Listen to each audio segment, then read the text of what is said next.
Irmãos, Lucas 2, a partir do verso 8, eu vou fazer a leitura, os irmãos podem acompanhar com a gente. Comigo, né? Com a gente não. Acompanhar de maneira silenciosa, não precisa ler em voz alta não. Diz assim, olha. Havia naquela mesma região pastores que viviam nos campos e guardavam o seu rebanho durante as vigílias da noite. E um anjo do Senhor desceu aonde eles estavam, e a glória do Senhor brilhou ao redor deles. Ficaram tomados de grande temor. O anjo, porém, lhes disse: Não temais, eis que vos trago boa nova de grande alegria que vos será para todo o povo. É que hoje vos nasceu na cidade de Davi o Salvador, que é Cristo Senhor. E isto vos servirá de sinal. Encontrareis uma criança envolta em faixas e deitada em manjedoura. E subitamente apareceu com o anjo uma multidão da milícia celestial, louvando a Deus e dizendo: Glória a Deus nas maiores alturas, e paz na terra entre os homens a quem Ele quer bem. E, ausentando-se deles os anjos para o céu, diziam os pastores uns aos outros: Vamos até Belém, vejamos os acontecimentos que o Senhor nos deu a conhecer.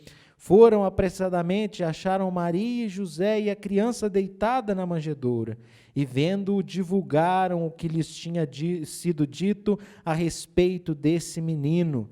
Todos os que ouviram se admiraram das coisas referidas pelos pastores. Maria, porém, guardava todas essas palavras, meditando-as no coração. Voltaram então os pastores, glorificando e louvando a Deus por tudo que tinham ouvido e visto, como lhes fora anunciado. Amém. Eu deixei de lado as prioridades exegéticas para apenas trazer reflexões práticas nesses textos. Nesse texto de Lucas, capítulo 2, pela manhã, nós tratamos os versos 1 a 7 e agora à noite os versos 8 a 20. Quando eu falo difícil, né? Deixei as prioridades exegéticas. O que é isso que você está falando, pastor? Deixei de me atentar especialmente ao que é a centralidade da narrativa para buscar aplicações diversas. Um texto bíblico, como palavra de Deus, ele tem várias aplicações, só que ele tem um sentido central. Se você faz um exercício exegético, você vai considerar a língua, né, você vai considerar o contexto, sempre a maior parte das minhas exposições segue essa linha. Eu vou procurar o que o autor está querendo dizer para a gente e trabalhar ali, tentar explicar para os irmãos o que o autor quis dizer. Quando eu digo que eu deixo isso de lado e vou buscar aplicações, é que eu vou olhar as verdades presentes no texto, mas sem me preocupar tanto com o que o autor estava intencionando dizer. Eu vou perceber verdades dadas pelo Espírito Santo naquele texto, porque é o Espírito Santo falando, mas não estou tão preocupado assim com o que Lucas realmente, qual que era o centro do que Lucas estava nos escrevendo, certo? Na exposição bíblica que nós fizemos pela manhã, nós voltamos as nossas atenções para os primeiros versículos aqui do capítulo 2, e a gente considerou, né, eu pude ajudar os irmãos a considerar algumas verdades bíblicas a partir de 3 pontos relacionados à narrativa sobre o nascimento de Jesus, dos versos 1 a 7. Eu peguei, em primeiro lugar, a época. O texto fala aqui que César Augusto convocou a população para um recenseamento, Quirino era o subalterno dele, que providenciou isso, e aí nós trouxemos uma aplicação em relação ao tempo de Deus. Nós trouxemos uma aplicação mostrando que o Senhor preparou tudo, preparou o que Paulo chama em Gálatas 4:4, vindo da plenitude do tempo, Deus enviou o seu Filho nascido de mulher. O que é essa plenitude do tempo? Para cumprir o que os profetas diziam a respeito do Messias que viriam para restaurar o reino. Então era um contexto em que Israel estava sob o domínio do Império Romano, ou seja, de acordo com as profecias, Deus conduziu a história para que Jesus viesse. Mais acima disso, ou além disso, nós vemos também a questão da época, o domínio do Império Romano que viabilizou uma moeda só, viabilizou uma língua só, viabilizou uma série de estradas, ou seja, tudo preparado para que o Evangelho pudesse se espalhar pelo mundo antigo, pelo mundo daquele contexto, a partir de iniciativa de governos terrenos ímpios, que não eram tementes a Deus, mas que, sem saber, estavam preparando tudo para que o reino de Deus viesse através de Jesus Cristo. E aí a gente falou sobre o tempo de Deus. A aplicação prática para nós foi exatamente essa. Em que sentido? Às vezes a gente fica ansioso por causa daquilo que você estava preocupado, aquela bem. Deus tem um tempo para tudo. E se Deus tinha um tempo, vindo à plenitude do tempo, o tempo certo, Ele enviou o seu Filho, assim também na nossa vida. Deus tem o seu tempo e a gente não deve viver ansioso, devemos aprender a confiar no tempo de Deus. Segundo lugar, nós falamos sobre o local em que Jesus nasceu, as questões que se relacionavam às decisões tomadas pelas autoridades da época a respeito do censo, que implicou na saída de José e Maria de Nazaré para Belém. E a partir desse ponto eu chamei os irmãos para confiar no verdadeiro Rei dos Reis, Senhor dos Senhores, ao qual todas as autoridades da terra estão submetidas. Em que sentido? Essa decisão deles de fazer o censo levou José e Maria para Belém. E o que o Miqueias falou? Miqueias falou, e tu, Belém, de ti me sairá aquele que vai governar. Ou seja, a providência de Deus. E aí o chamado que eu fiz pela manhã é que nós não nos desesperancemos com as injustiças cometidas, porque aqui um ato das autoridades em relação ao censo, isso é injustiça? Não, era uma questão governamental. Mas, por exemplo, essa semana, as nossas autoridades lá em Brasília aprovaram quase 6 bilhões para a campanha deles desse ano, tem 20 milhões de pessoas passando fome nesse país, a gente fica desesperançado, não tem esperança para o Brasil. Calma, Deus está no controle, a nossa esperança não tem que ser no Brasil mesmo, nossa esperança tem que ser no Senhor dos Senhores, a nossa esperança vai além dessa vida, fica esperando em reformas, em coisas boas aí das autoridades, a gente não vai ter, mas acima de toda autoridade tem Deus. A Eliana nos ajudou mandando lá no grupo o texto que eu falei de Eclesiastes 5:8, que fala sobre os atos de injustiça das autoridades, mas para a gente lembrar que aquele que está no alto, acima dele, tem alguém ainda.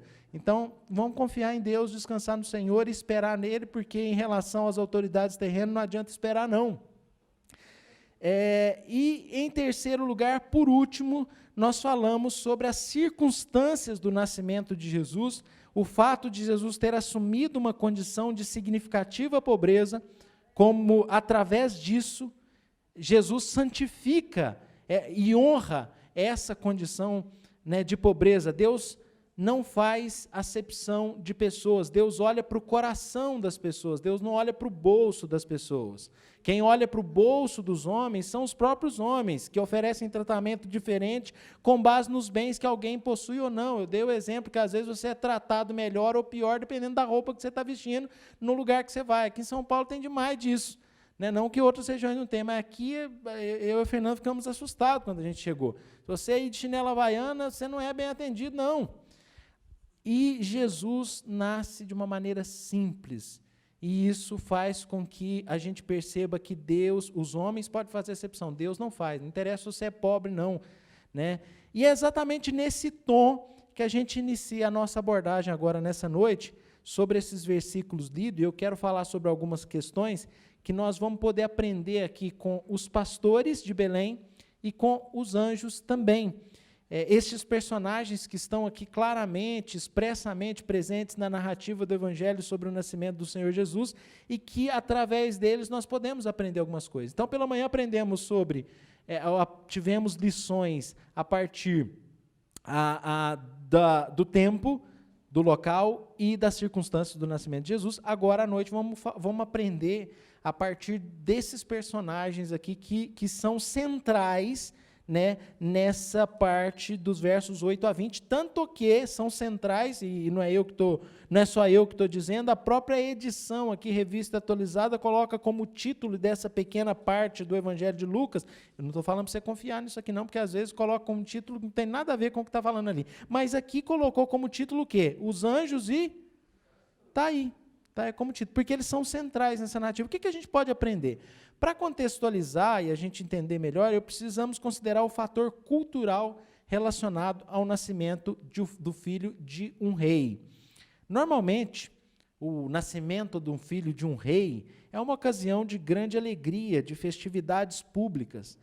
No caso do nascimento do príncipe da paz, o anúncio foi feito a um grupo isolado, no meio da noite, na região pastoril e agrícola de Belém, sem qualquer tipo de pompa ou de ostentação mundana.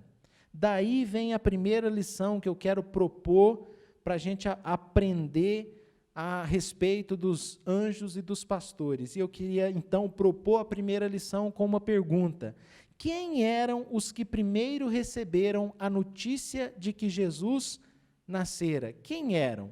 Verso de número 8, eram pastores que viviam nos campos. Quer dizer, ao redor de Belém, naquela cidade pequena, com uma dimensão agrícola, não era uma grande cidade, nesse contexto já existia Jerusalém, era um grande centro, mas Belém não. Belém, pequena demais para figurar entre milhares, diz o profeta Miqueias, lá no capítulo 5, verso 2, pequena demais para figurar entre os milhares. O que significa isso? Uma linguagem rebuscada, pequena demais para figurar entre os milhares. Não está nem no mapa, é isso que ele está falando.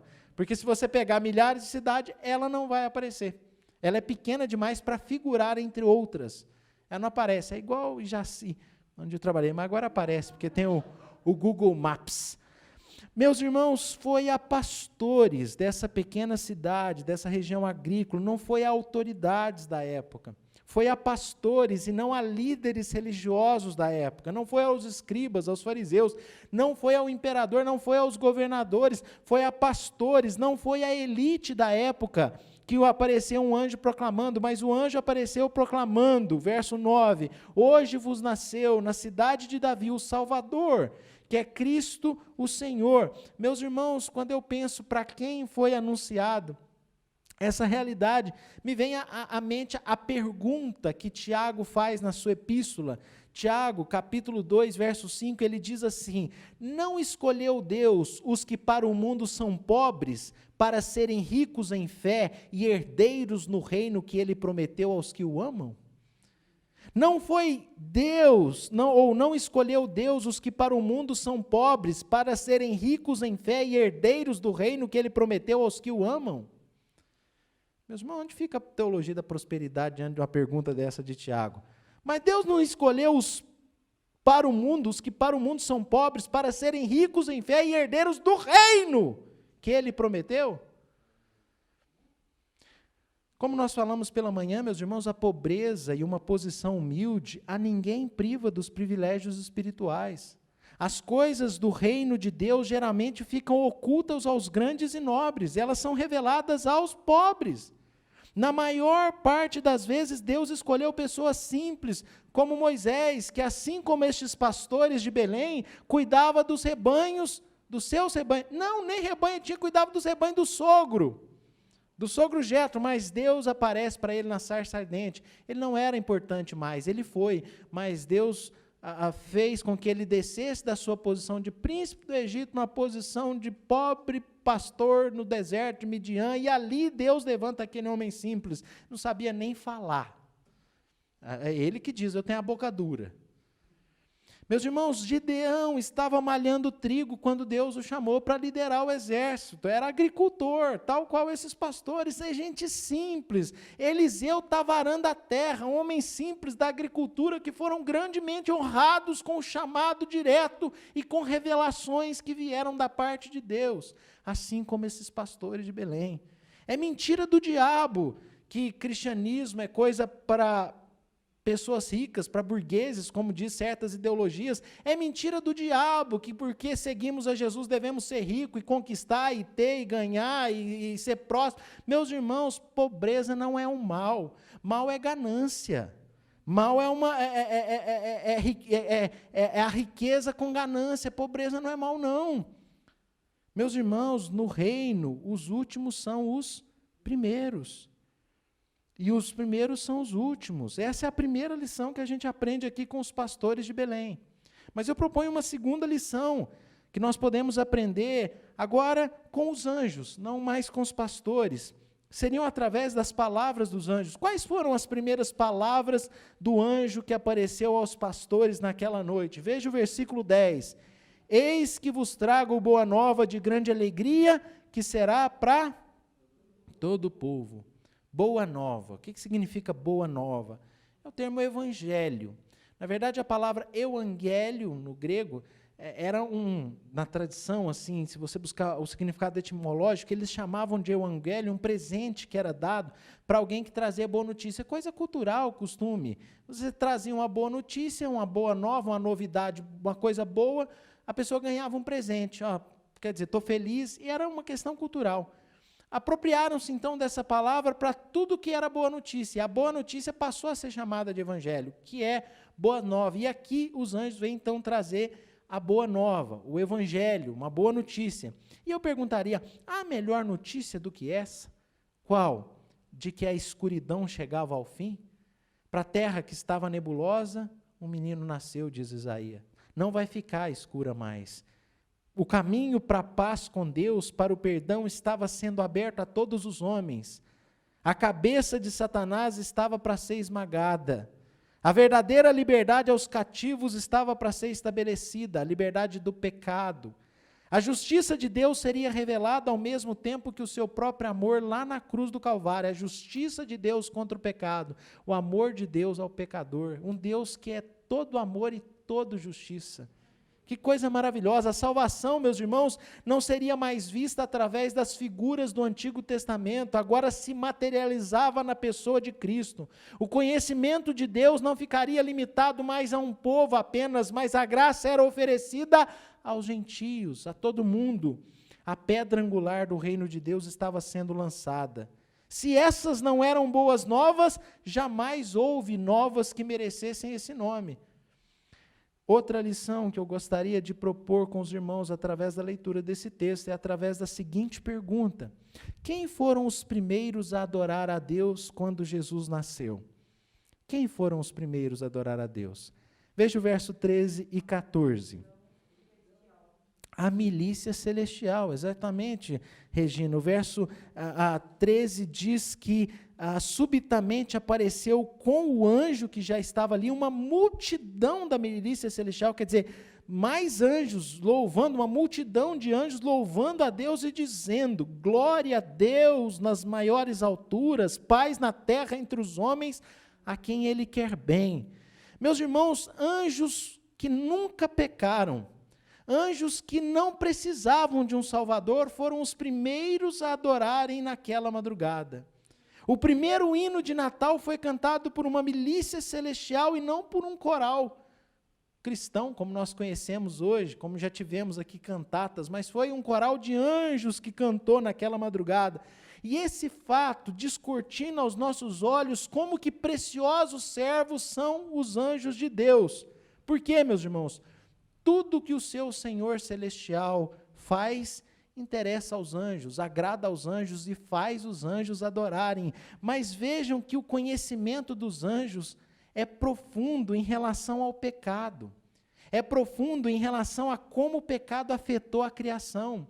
Eles conhecem a bem-aventurança da salvação, a beleza da graça de haver uma porta aberta para a salvação agora dos homens, por meio daquele que havia nascido. Meus irmãos, veja como os anjos são dotados da virtude da compaixão e do amor pelos perdidos, porque eles não estavam sendo salvos. O nascimento de Jesus significava a salvação dos homens, não a salvação deles. Não eram anjos caídos, os anjos caídos se perderam, não há para eles esperança de arrependimento, mas esses anjos ali estavam glorificando a Deus pela nossa salvação. O regozijo e a adoração desses anjos é pela esperança da salvação das muitas almas que eram resgatadas ou que são resgatadas por meio de Cristo.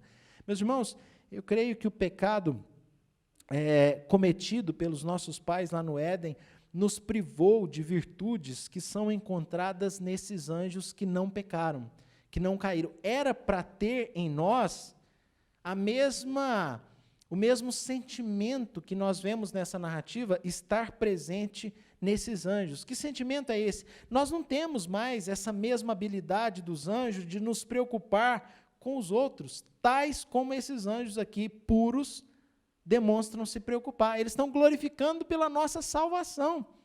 Será que nós nos alegramos pelo bem alheio, como esses anjos se manifestam alegres? Se vamos morar com estes anjos no céu, com essa milícia celestial que apareceu ali para os pastores naquela madrugada, se nós seremos vizinhos deles nas Novas Jerusalém, nós precisamos aprender a ficar felizes com o bem dos outros igual eles. Nós precisamos ser aperfeiçoados pelo Espírito para que nós tenhamos esse mesmo sentimento de pureza pela salvação dos outros. Precisamos da visão espiritual clara que esses anjos têm da miséria do pecado. Porque somente assim a gente vai poder ficar alegre, tanto quanto eles, pela salvação e a possibilidade de nos livrarmos do pecado. E essa possibilidade é por meio de Cristo, e por isso eles dão glória a Deus nas maiores alturas. Porque a paz entre o homem pecador e o Deus Santo pode ser estabelecida por meio daquele que estava nascendo.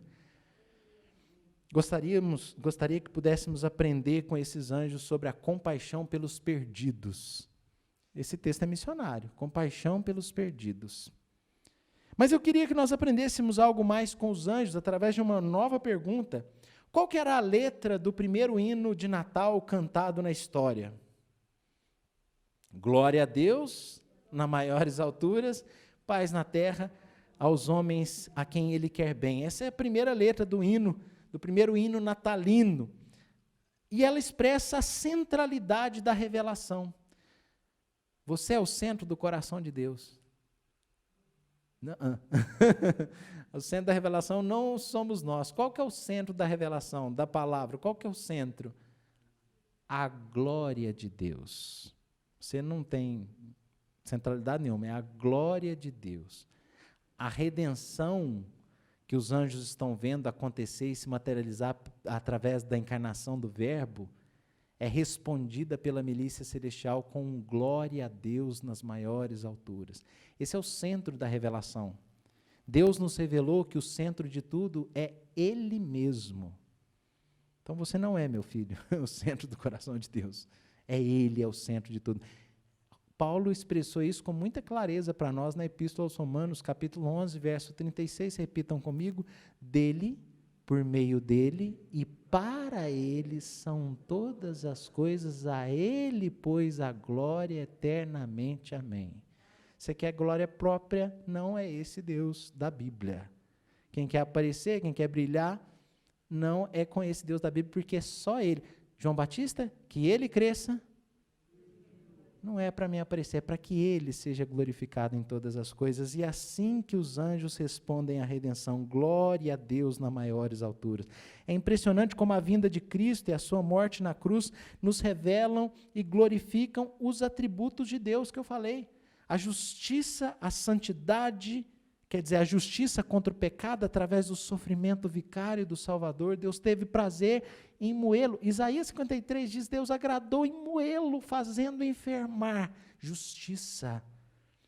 Mas ali também se mostra a santidade. A ira de Deus contra o pecado. Ele se fez pecado e ele enfrentou a ira de Deus. Maldito que for pendurado no madeiro. A santidade de Deus, mas também a misericórdia de Deus que se renovam a cada manhã, porque aquilo foi um ato de misericórdia, porque através daquela obra de Cristo nós podemos ser salvos. Jesus colocou o seu coração na nossa miséria, Jesus se fez pecado por nós, a sabedoria de Deus que surpreendeu os sábios. Paulo lá em 1 Coríntios 1, a partir do 18, vai falar da sabedoria de Deus que confundiu, porque aprova a Deus que a sua verdade, o seu amor, a sua justiça, a sua santidade, todos os seus atributos perfeitos e gloriosos se manifestassem através da mensagem da cruz. Loucura para os que se perdem, mas para os que creem, poder de Deus. Porque aqui os atributos de Deus estão revelados, e o atributo lindo do amor de Deus, porque Deus deu o seu único Filho para que todo aquele que nele crê, não pereça, mas tenha vida eterna. João 3,16, como Deus pode ser tanto justiça e tanto amor? A revelação realmente não é humana, ela é perfeita demais para vir de homens. A revelação vem do Espírito de Deus, que nos deixa encantado com a sabedoria de Deus na mensagem da cruz. Sabemos que a criação, sem dúvida nenhuma, glorificou a Deus, a obra da criação magnífica, ela glorifica a Deus. Os salmos, e quantos salmos tem que fala sobre o louvor de Deus pela criação, ou o louvor de Deus através da própria criação, a própria criação louvando, mas eu tenho a clara impressão, meus irmãos, que a criação não glorificou tanto a Deus como a redenção glorificou, e é por isso que os anjos estão glorificando. Glória a Deus nas maiores alturas, e aqui não é porque Deus criou, aqui porque Deus está salvando, Deus está redimindo a sua criação que se envolveu com o pecado, se tornou maldita e estragada, e geme, como diz o apóstolo Paulo. Mas a redenção glorifica a Deus até mais do que a criação. Mas além da glória a Deus nas maiores alturas, tem também a expressão paz na terra aos homens a quem Ele quer bem. Essa é a segunda parte do hino cantado naquele primeiro Natal. É chegada à terra a paz de Deus, que o apóstolo Paulo mais tarde diz que está acima de todo entendimento. Em Jesus nós temos o estabelecimento da perfeita paz. Eu costumo apresentar dois tipos de paz relacionada a Deus.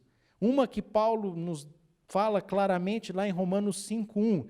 Ele fala que justificados, pois, mediante a fé, temos paz com Deus por meio de nosso Senhor Jesus Cristo.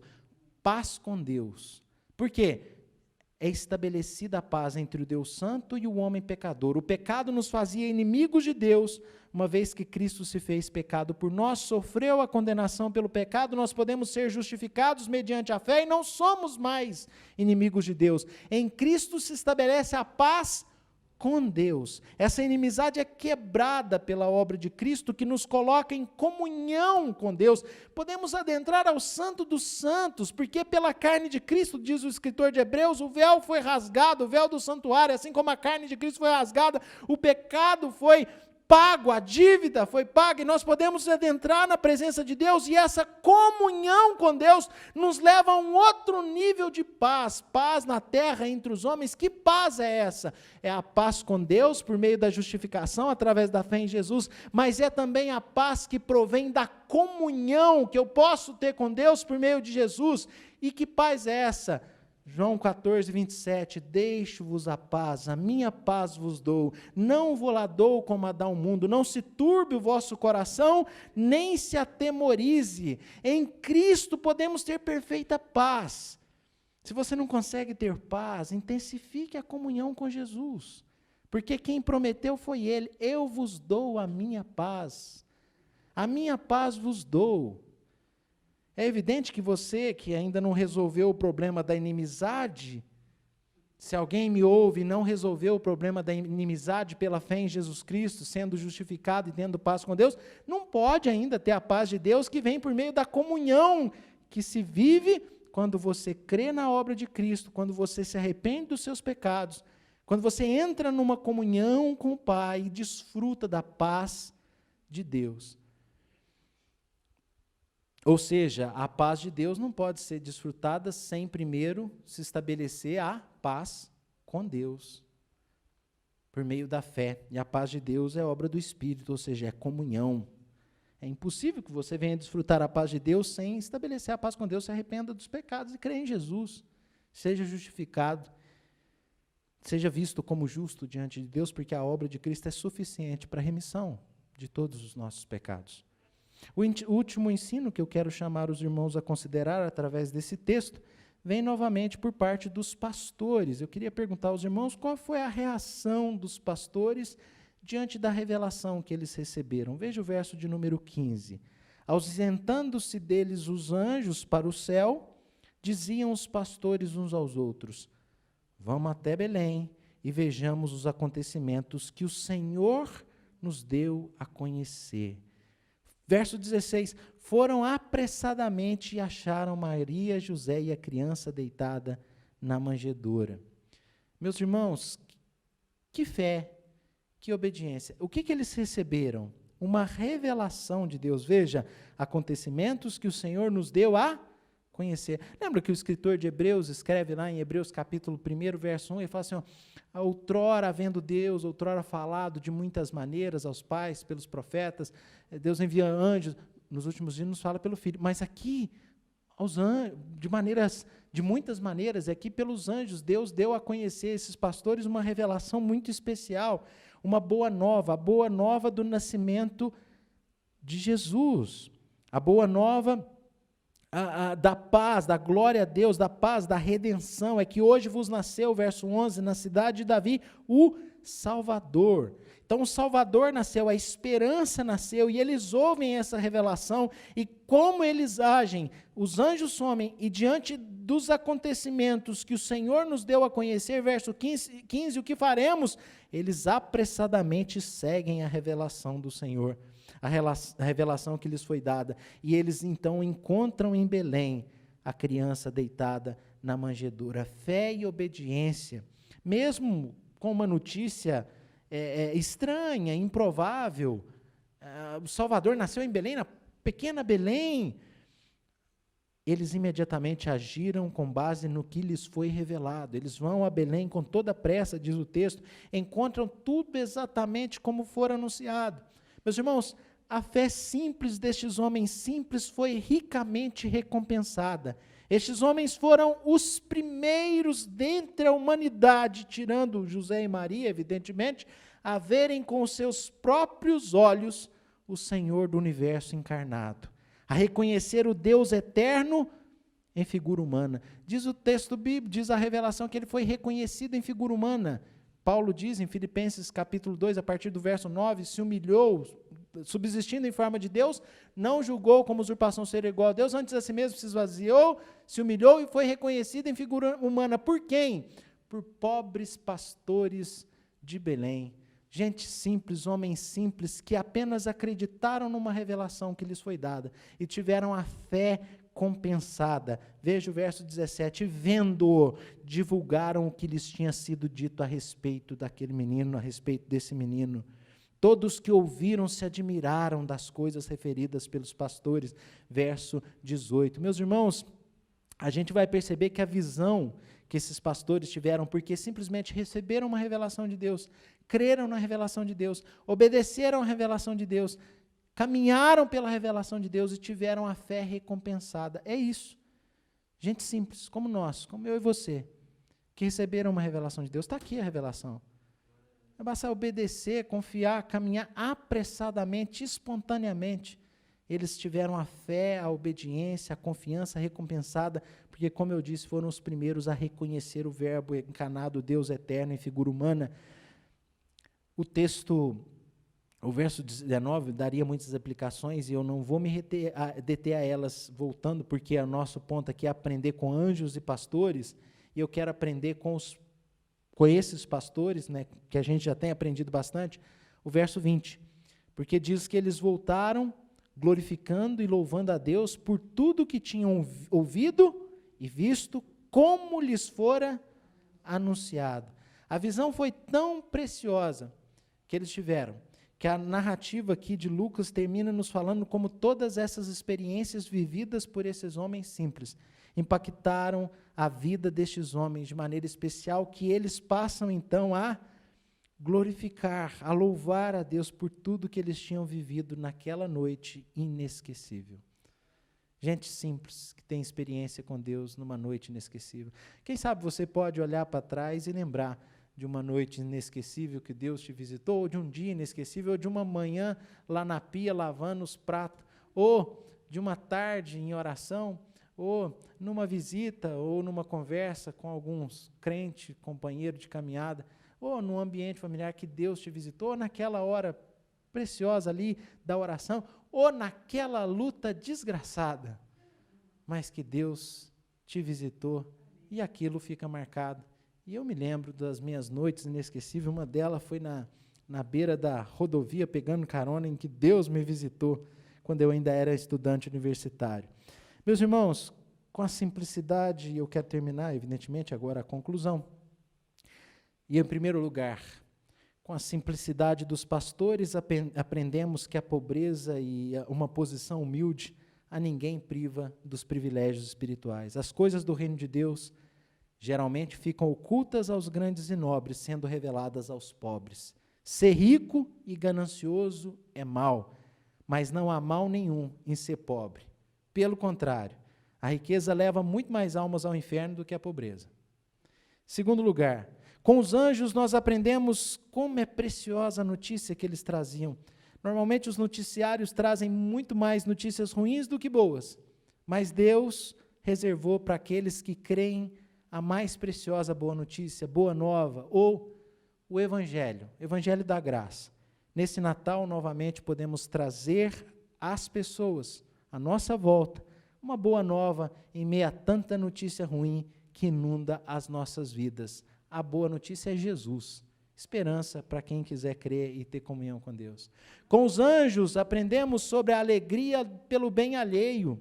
Os anjos que não são contaminados pelo pecado demonstraram, através do seu louvor a Deus, como estavam felizes com a redenção dos homens perdidos. Eles não precisavam de um Salvador, mas a consciência que eles tinham da perdição e o que o pecado fez com a criação, fez com que eles se alegrassem. Vimos que o bem da salvação é tão grande que eles até anelavam anunciar este amor que nós recebemos.